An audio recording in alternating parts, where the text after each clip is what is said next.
What starting 11 should Ruben Amorim pick to beat Spurs in the Europa League final? Mods, let's start off with the goalkeeper. We've both gone with Andre Onana. Yeah. No explanations needed, to be fair. Yeah, just keep it simple. I mean, there's no point trying to change it last minute, so let's go with Onana and hopefully he can do a good job. Next up, right-sided centre-back, we have... Ooh. Okay. I didn't know you were going to pick Lindelof.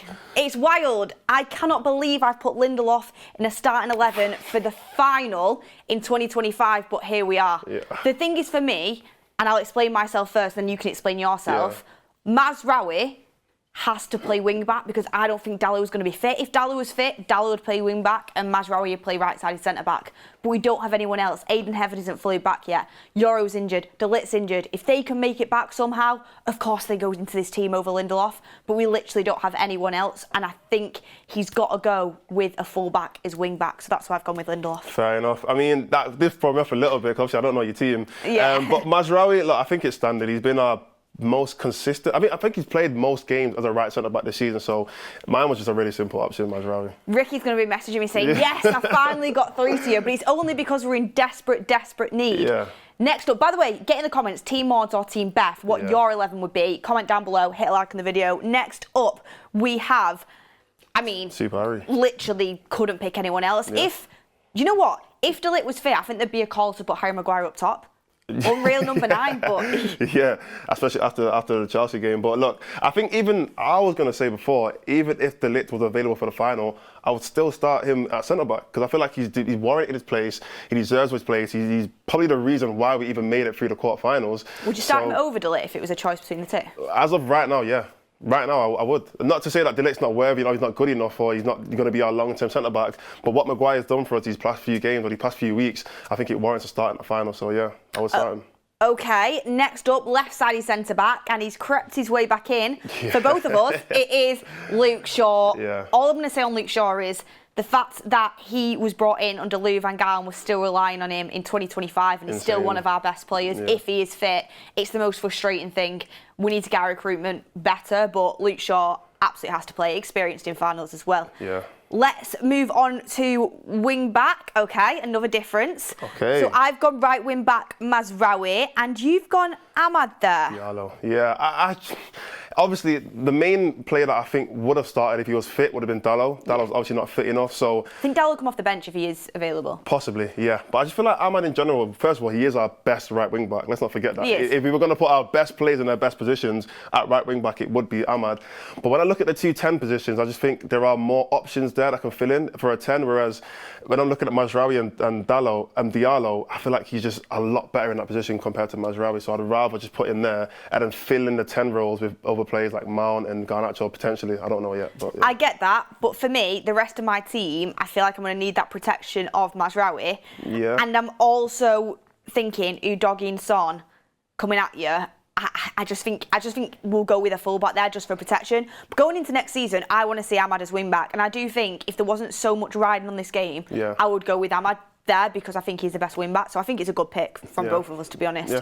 Next up, we have another difference, Ugarte, Casemiro. Yeah. And we straight up, I haven't picked Ugarte in my 11.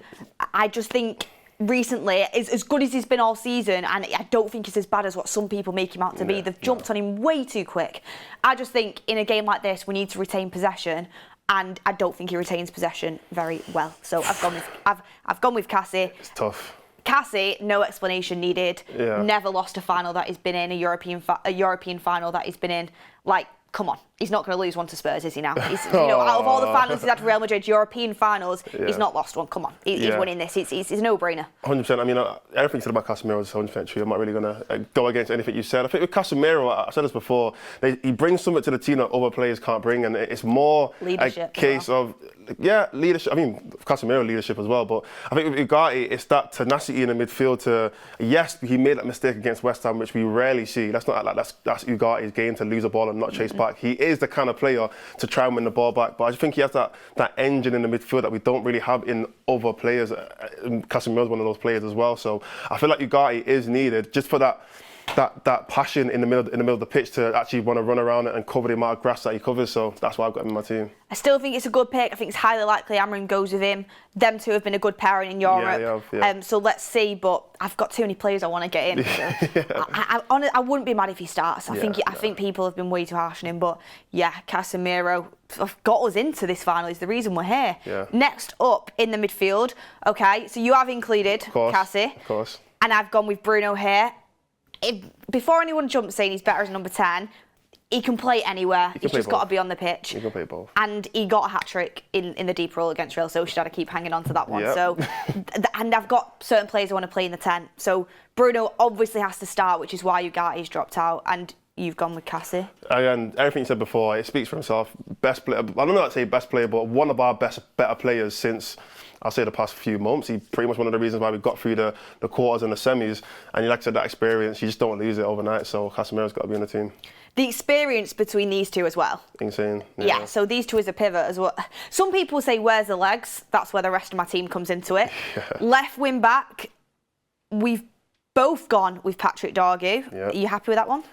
I should be asking you, are you happy with that one? Do you know what it is? Do you know what? I actually am.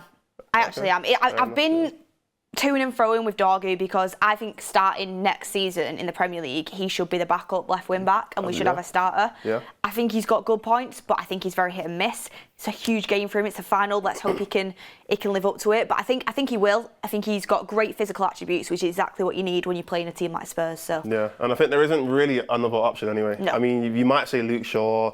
He's got some people have said back, Harry Yamas, but no, he is clearly our best left wing back. So yeah. Yeah, he plays. Next up in the 2-10s, we have. Okay, so you've gone with Mason Mount, and I've gought with Amad here. Oh yeah, I was so confused, but I remember I changed my team. Yeah. I get it now. I mean, Mason Mount. Obviously, it depends on who my second one is, but I feel like I'm going to say it's over Garnacho. And the reason why I put him over Garnacho is because I feel like in every element of his game, he's just got a better end product than Garnacho. We saw in the Bilbao game, the turn and the finish. Not saying Garnacho doesn't have it in his system, but how many times are we going to see it? Is it likely we're going to see it from Garnacho? And also his ability to work around the pitch. I mean, we saw even in the West Ham game, a lot of people say that he had an average game. I thought he played very well in that game as well. So I feel like Mason Mount all around is just a better player in that 10, and I'd rather see him start in the final. Good shout. I've gone with Amad in the 10 and not as a wing back. I mean, he's got to be in the team. Did anyone think I was leaving Amad out of the team? Yeah. Well, he's got to be in. The reason I've gone with him at 10 is because I think we need energy in there. If you've got Casemiro and you've got Bruno in the midfield, you need someone who's going to be able to track back. He's used to playing at wing back, so we will do that. Yeah. He's creative and he's tenacious. And I need him close to goal because he's our best chance of scoring, let's be real. So that's why he's there. And then next 10, I've gone with Garnacho, you've gone with Bruno. Yes, I mean, there's not really much to say. That's why I spoke about him over Garnacho, because I feel like everyone knew Bruno's going to get into the team. So, I mean, there's not really much to say about him. He's our best player. Do you worry about runners in behind? Because the reason I've got Garnacho in is Spurs play a high line. I get Van der Ven's going to play. It's going to be very difficult. Yeah. But at least with Garnacho, you have that threat. And I know 9 times out of 10, it's the wrong decision at the end and there's no end product, but he gets into dangerous positions. He loves a final, in that FA Cup final, very much involved in both of the 2 goals. Played a lot in recent times. I think he has to be in for me. But yeah, I mean, the only difference that I would say is obviously I've got more midfielders in my team, and you've obviously got more attacking plays in your 10s. I kind of just look at it and I think, in your 2 10s, you want to have one player who's more of a winger and one player who's more of a midfielder, so you can keep that midfield a little bit more compact, a little bit more, a little bit more full.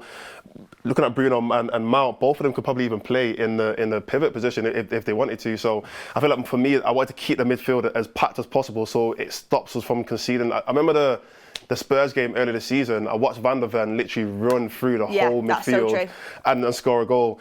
This midfield is going to stop that. Hopefully, it's going to stop that. And you've got Amad and Dargu as like your runners. To try to run back as well. So. Not saying that they can't, they haven't got any kind of work rate or any legs on them, but I just fit 2 wingers up top, you're going to get stretched a little bit in that midfield. I get you. I back Amad and Garnacho to do the legwork in a final. I back them. Striker, we've both gone, I'm assuming, with unless you've gone Kobe False 9, which I thought about, by the way. I really thought about Kobe False 9. It's debatable. After that Chelsea performance as well. Debatable. But Even Maguire. Is the only, even Maguire. If you have another centre-back available, it would be an option. Yeah. But Højlund, one thing I will say, to kind of boost morale a little bit, he has scored against Spurs this season. He doesn't really score many, so that's, you know, kind of some good luck there. And his better performances have been in the Europa League. He's going to do the legwork. I think he will start. I know there's a few people that think he might go false nine, but I think he will go Højlund, right? I think he will go Højlund. A lot of people saying because in the final we played a false nine with Bruno, but that was because Ten Hag literally changed his team every game to try and win. That was his whole philosophy for the whole season. I need to get points. I'm going to change my team, and I'm not going to follow my philosophy. I'm going to try and win these games.